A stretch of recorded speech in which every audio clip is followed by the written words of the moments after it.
Bandeko babolingo balandi ya chaîne KFPass TV na tombeli bino boye malamu na chaîne na bino lelo toza na série ya ba vitamine lelo tokoloba na tina na vitamine B12 comme momesano ndenge tobandaka comme momesano na biso tokobana na kosalue mbote bakongole bisika bozali mbote na bino mingi bonjour salut bonjour les amis tozana esengo ete bozali wana shalom kiambote zeno za zingi na pesi bino losako bandeko na biso bangala en tout cas bozala malamu bisika bozali bandeko langa na lingi bino mingi shalom kimia ya nzambe ndenge na lobaka so ezo dépendre na bino en tout cas luka kimia na papa luka kimia na mama luka kimia na bana luka kimia na libota nzambe alola kokanisela yo makasi zala moto ya kimia zala na esengo vivre na esengo quelque soit circonstance en tout cas tika situation na maboko na nzambe ye moko ayebi elo onya kosala mpona omeka ozala moto akomitungisama te tozo continue bandeko merci nde bozolanda ngai leo nazoba na ntina na vitamine B12 wani toloba na ntina na vitamine po mingi toyebaka baimportance ya basupplément wana te lokola bavitamine B lelo tozoloba vitamine B12 ezali supplément moko ya bien et puis nazo insister na koloba na bino susu boya vana continuer bandeko kopesa bino bainformation na ye bino lelo information nazo présenter bino na vidéo oyo eza vraiment uniquement ka mpona fin moko éducative soki ozala basituation ezotungisa yo mingi ndeko milaka deya bakisi ebele consulte monganga na yo ye ndako oyeba kooriente yo malamu soki oza vraiment na besoin ya kotia bavitamine na nzoto na yo na baexamen oyo ya kosala yo monganga koyeba na kodétermine soki oza na carence ya bavitamine ou bien oza na besoin baboost su bavitamine na nzoto na yo vraiment bavitamine na baminéraux lokola nalobelaki bino baminéraux lokola bapotassium bacalcium bamagnésium bazinc vitamine na baminéraux en tout cas eza malamu mpona basanté na biso eloko eza vraiment très essentiel mpo biso ozala na santé malamu ejwaka rôle moko très important na fonctionnement ya corps na biso ozomona toza na besoin ya bavitamine toza na besoin ya baminéraux na banzoto na biso la plupart ya bato na mokili oyo bazwaka basupplément mpona bavitamine mpona mpo eede bango mpona banzoto na bango efonctionne malamu mais eza na bato mosusu soki baliaka alimentation moko ya bien oyo ezali sain riche équilibré baza na bango mpe peut-être na besoin ya bavitamine te mpo baza déjà kokotisa yango a partir ya alimentation na bango kitoko eede bango déjà nzoto na bango eza déjà na assez de vitamine oyo baza nango besoin mais na kala biso bakongole bandeko nayebi ke mingi toza bato tokipaka mpenza bavitamine mingi te banda bomwana tomela bavitamine te toliaka bafruit te tomonaka bafruit peut-être tomona yango ke tomesana te bamosusu balamukaka bani bango kolia bafufu na ye bani kolia semoule na ye na après midi même chose ntina pokwa aliaka bavitamine aliaka bafruit te aliaka déjeuner te mpo bavitamine mosusu basupplément mosusu kozwango mpe na biloko na bapetit déjeuner lokola bamilk en poudre wana eza na bavitamine D na kati eza bien lokola même maki mpe eza na bavitamine B12 na kati eza bien mais bato mosusu basotaka etape wana ya déjeuner elakisi ke bazomanke babiloko ebele baliaka mpe bafruit te bazomanke badéjeuner bazomanke biloko ya malamu oyo ezalaka comme complément na biloko toliaka mikolo nyonso soki oza moto oliaka bafruit te oza moto déjeunaka te oza na bon endroit landa émission oyo okomona baconséquence eyaka na bato baza na carence ya vitamine soki ose retrouve na kati avo banda kosomba vitamine B na yo nazopesa conseil lelo B12 consulte monganga na yo ye nde akoyebisa yo soki vraiment oconsulte monganga azomona eloko akosala mpona yo te akorekomande yo mpe vitamine wana te obligé à sala test wana ya vitamine B12 ayeba soki oza na carence ou pas en tout cas ekoede yo mingi na bango bazokala bango mpe risque amoniki en tout cas nga nazomona basymptôme nyonso ya manque ya vitamine eza kati na nga tika na mela na ngai vitamine malembe mpo esunga nga mpo vitamine ekonuire yo te eza kaka vitamine mpe nyonso eyesaka monene te soki olingi vitamine ya monene okosomba ya vitamine ya monene me bavitamine oyo azoba lokola vitamine B12 eyesaka monene te ndeko ekoboost kaka système na yo nde na koexplike bino en détail okocomprendre mpona nini oza na besoin ya vitamine B12 sans plus tarder nazo continuer basérie en tout cas vitamine B12 eza mpe koni na komo mosusu ya hydrosoluble ezali vitamine moko ya malamu eza vraiment très essentiel okoki kozwa yango mpe na biloko ya kolia lokola baviande bavolaille et puis bapoisson bamaki na ba produit quotidien toliaka tous les jours okozwa vitamine B na kati ya biloko wana. Mais soki oza mutu okonsoma ba biloko te oliaka pe ba fruit te, en tout cas oza obligé au recourir na ba supplément comme ba comprimé ya vitamine po esunga yo. En tout cas, pour na nini toujours insister sur ba vitamine. Soki oza la carence ya ba vitamine D na lobi, en tout cas ekozaka ba problème. Ekozaka ba problème sérieux na nzoto. Soki pozo soigner maladie te, po maladie nyonso en tout cas faut ko soigner yango. Na pesa exemple lokola nzete soki eza ya kokauka. Nzete soki eza ya kokauka ezalaka na besoin ba arrose yango bo bakela yango mai po ese rajeuni ezonga na bomoi. Lolenge mengo ba nzoto na biso. Soki ba nzoto na biso tozozwa soin nango te, tozwa ko arrose yango te na ba biloko ya malamu oyo ko boost ba vitamine na ba minéraux kati na biso. Eza lokola toza comparable na ba nzeto ekauka. Toza na besoin ya mai, toza na besoin ba supplément, toza na besoin ba vitamine, toza na besoin ba minéraux pona ko boost nzoto na biso et fonctionner comme il faut. En tout cas, ba carence ba biloko ebele ba vitamine ba minéraux et causera ba problème grave na ba vie na biso. Vitamine B12 et joue un rôle crucial dans nzoto na biso, notamment et même ka fonctionnement ya globules rouges et même la synthèse ya ADN na biso et puis la fonction nerveuse na biso ezala malamu. Vraiment bato baza na risque ya carence ya vitamine B complexe. Ezali bato surtout ba koli mingi ba vieillard mingi ba sala ba problème pe carence à vitamine B complexe. Mingi eza peut-être tout par ignorance, azoye baté que il faut aller à biloko eza la ba vitamine pour aider nzoto na ye, soit pas azoye baté que faut mais la ba comprimé wana ya supplément pour booster ba vitamine pour sur azo melango te akomona vraiment ba symptômes et komona ma visiblement na nzoto na ye et ko laksa vraiment que mutu aza na besoin ya vitamine na bomoi na ye. Et ça, la tous au bazar la carence à vitamine, bazar carence à vitamine B ndengeni. Mutazu carence à vitamine B pour l'année. À l'écart qui n'a pas intervention chirurgicale quelconque, oui ça la qui est touché l'intestin. Dans à l'équipe intervention après wana. Intervention na mingi ça la comment réduit quantité de vitamine B dans nzoto mutu. On a ko boost ngo esenge na lia bloko za na vitamine ou soit ta mela ba comprimé. Mais soka yebité azo konyeka bongo en tout cas a ko remarquer ba anomalie et banda ko apparaître pour azana carence ya vitamine B12.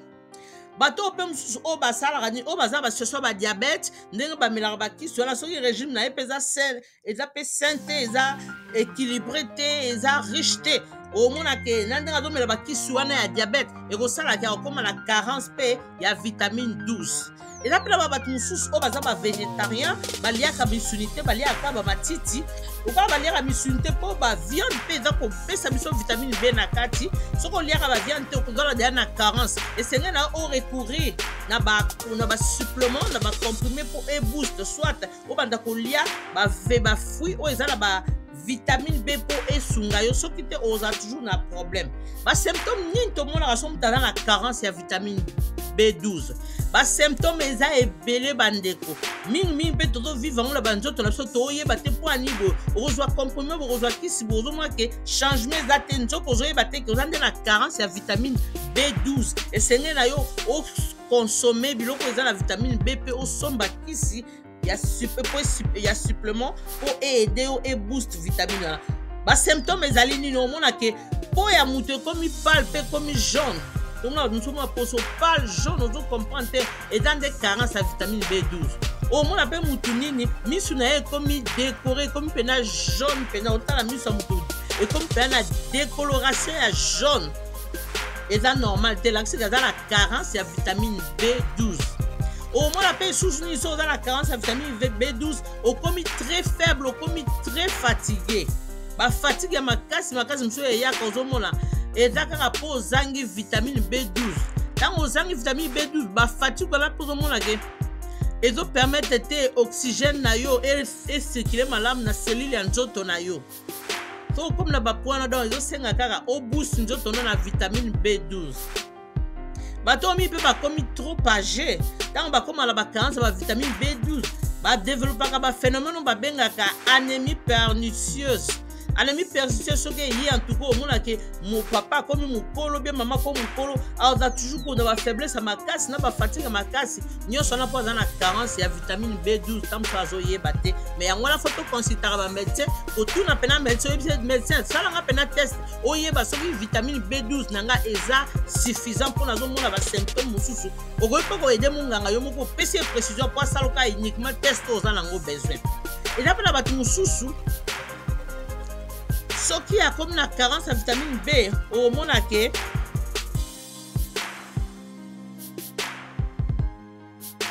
okomona mpe na je m'excuse en tout cas omona mpe kakomi na baérosion na monoko na ye bapota omona bato mosusu omona monoko ekomi na bapota lolemo na ye ekomi rouge échange couleur batache na lolemo aza meme na difficulté ya koavale babiloko ya kolia ezosala ye mpe pasi azokaza ta mosusu eza maladi mosusu azotya bakisi mosusu omwaka esilaka te mpo na nini ekosila kaka soki akonsome biloko eza na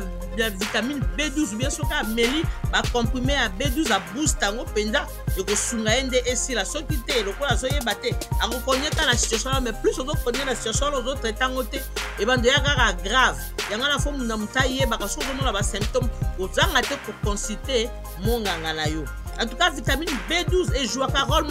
important dans la voie métabolique aux autres produits gras.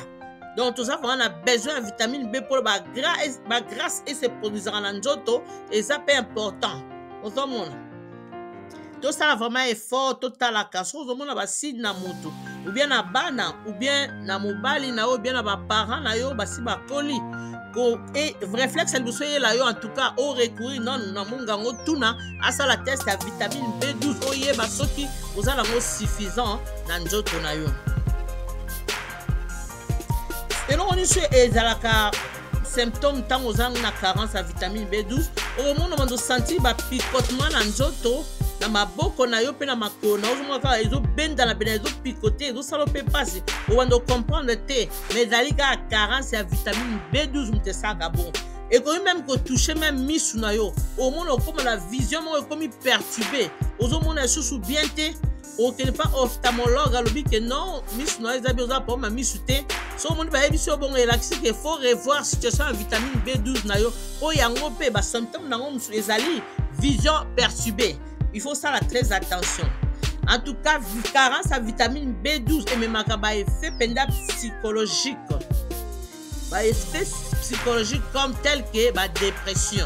Donc, il y a carence à vitamine B12, il peut expérimenter même la dépression dans notre nayo, au moins même la mauvaise humeur, la irritation, comme ozo comprendre au kazaka net comportement kaka ya muteza mabe même ba biloko lokola ba vitamine B12 ka soko zanya ngona nzoto et ko développer kati na o ba effet moko psychologique o ko toucher même cerveau na yo comme na ba dépression mauvaise humeur irritation eza malamu te faut prendre soin na eloko wana ba kanda mi to mona na ba musu to se rendre compte to kasika ye mutakanda azape na carence à vitamine B12 sans le savoir. Akene kotuna munganga na ye omona munganga akoyeba na ko orienter malamu kaka carence ya vitamine B12 on me rappelle ba diminution ya cognition zali ba trouble ya mémoire hein omona mutakomi na trouble ba mémoire mutaza suna ba compréhension te mutakomi na kosa ba jugement moko eza na sens te eza fondé te vraiment eza passe surtout na bato baza plus âgé et ça melaka bango mingi. Même na bana pe so omoni mwana comme na ba perte à mémoire mwana zo ba suko kanga makambuté peut-être mwana za na insuffisance ya vitamine B12 faut reconsulter toujours munganga vraiment et ça pe na ba effet nécrologique je m'excuse et ça na ba effet neurologique je voulais dire neurologique ezali ba maladie et touche chaque système nerveux hein central. Ils ont touché le cerveau, ils ont touché le pinière. Donc, effet neurologique et c'est manifesté quand on a la carence de vitamine B12. Yangwana fomo na munganga bande cette situation moko est très délicat sur ton négligence à la longue. Maladie non se souka lango so eza soigné et même rappel kufa. Il faut qu'on se le dise surtout zolo baté et ko sungate maladie nyos en tout cas sala effort au soignango tout ça surtout pour encourager à na express to ba ko développer ba système eza très naturel oyo ekoki koevite biso produit chimique ekota mingi na nzoto yango toza koencourage ntango omoni likambo mekana na ndenge ya naturel soki otuni monganga nomoni ke na naturel esimbi malamu te nde okokokende na ndenge ya mindele omela bakisi mais recours ya liboso ezala biso na naturel tosala oyo tokoki kosala en tant que individu mpo biso moko toza na oyo baminganga ya liboso ya bavi na biso apres nde tokomona bamédecin vraiment naza koencourage bino bandeko tosala effort na bavi na biso toyebana kodévelopper basensation moko ya direct ntango tokomona babiloko ya malamu tele banzoto na biso tosalaka effort tocombattre babiloko eza négatif epuis toyeba surtout kotraite 3 piliers ya santé na biso oyo ezali nini la nutrition baactivité physique na biso epuis sommeil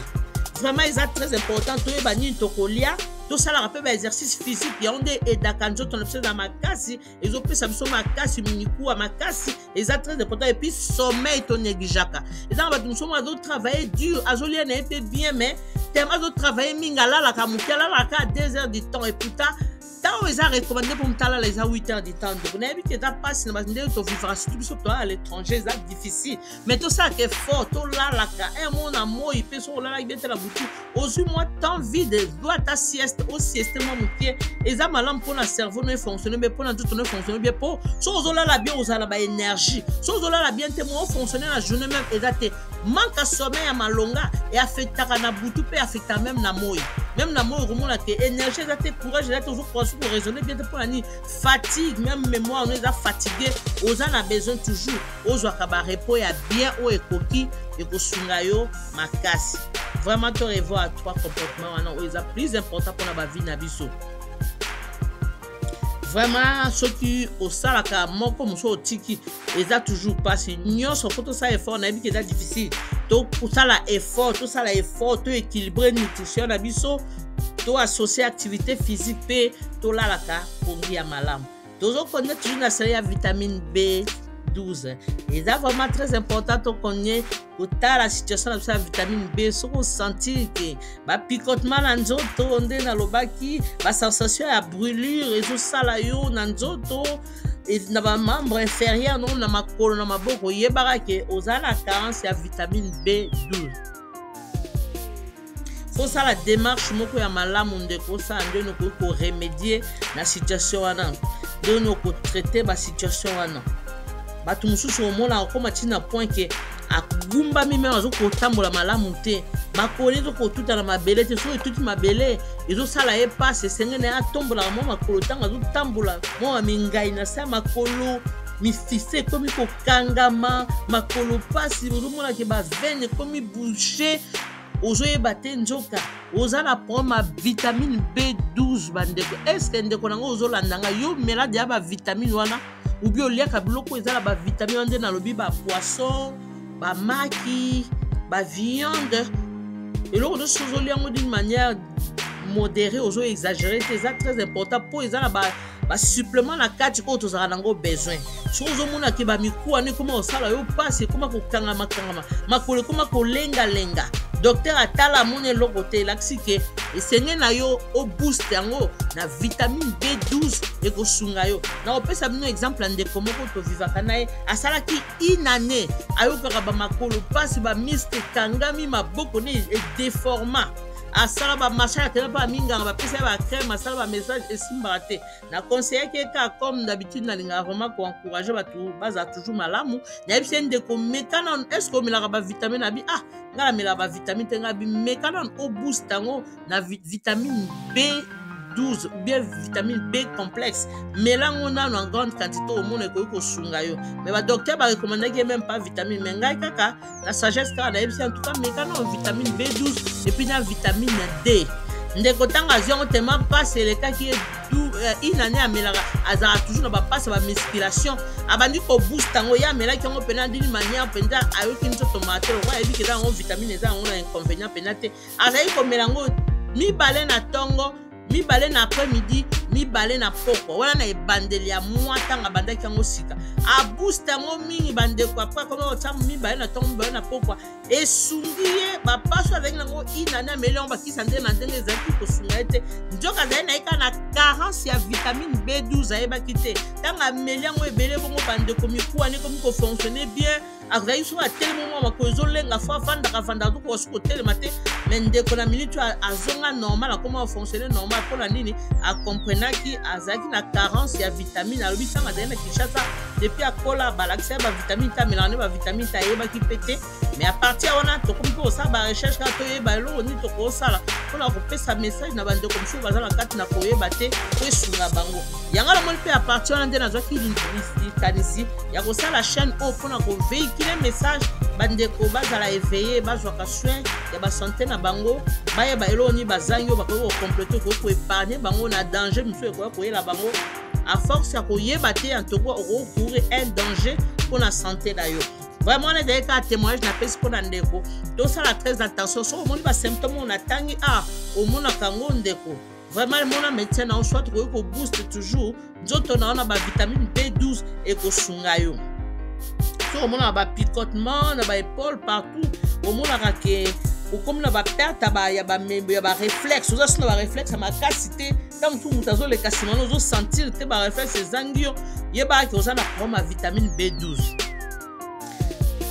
bana même mpe earrivera même mpe na bana nde nalobaki omona mwana akomi na retard ya développement mwana akomi na bamauvaise croissance cérébrale mwana akomi na baretard ya croissance en tout cas aza na besoin ya vitamine B12 po otuna médecin ntango osala baexamen nde okozwa confirmation tosala vraiment très attention minoko na biso mwa bapota ekomi lolemo ekomi rouge so omoni bongo omeli bakisa nde na nde ezosila te seke ozozanga nde vitamine B12 faut sala très attention bandeko 25% ya bato baza na ka wana ya minoko bapota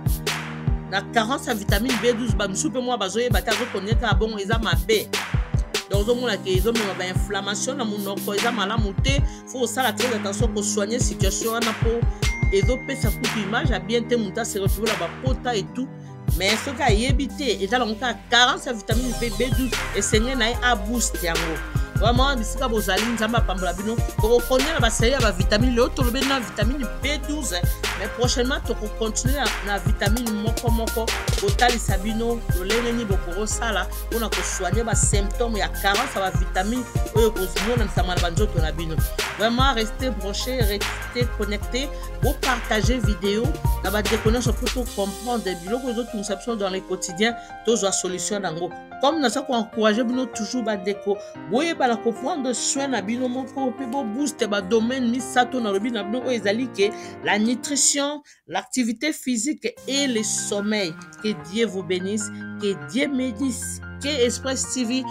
Dieu bénisse notre pays, le Congo. Tobo santé ko bonde la pona mboka la biso RDC. Nzamba sunga biso kimia e renya na est ya mboka. Nzamba za la maître aza na contrôle ya mboka la biso. Vraiment vous à la brancher. Ici là vous allez dans le binamno. On va se revoir dans un autre numéro et je vous dis au revoir.